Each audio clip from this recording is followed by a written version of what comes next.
এই সুন্দর নাগরদোলনাটা তোমরা নিমের ফল আর বাবুল গাছের কাঁটা দিয়ে বানাতে পারো। এটা বানানোর জন্য লাগবে রবার, বাবুল গাছের ডাল আর নিমের ফল।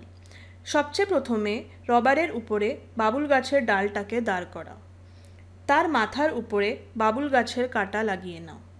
এরপর একটা কাঁটার দুদিকে নিমের ফল লাগিয়ে নাও। তারপর এই কাঁটাটাকে দাঁড়ানো বাবুলের কাঁটার উপর লাগিয়ে নাও। এভাবে এটা ব্যালেন্স হবে। তোমরা এটাকে গোল গোল ঘোরাতে পারবে।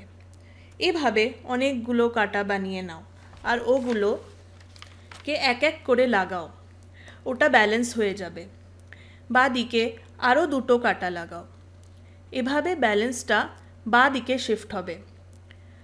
তারপর ডান দিকে দুটো কাঁটা লাগাও। এভাবে পুরোটা ব্যালেন্স হবে। তোমার নাগরদোলনা তৈরি। একটা কাঠি দিয়ে স্ট্র দিয়ে সবচেয়ে উপরের কাঁটাটাকে চারদিকে ঘুরিয়ে দিলে নাগরদোলনার মতো ঘুরবে। এটা বানাতে কোনো খরচা নেই। সব কিছুই প্রকৃতি থেকে নেওয়া আর খেলার পরে প্রকৃতিতেই বিলীন হয়ে যাওয়া। এটা এমন একটি খেলনা যেটা অনেক দিন চলে। খুবই সুন্দর, খুবই মজাদার।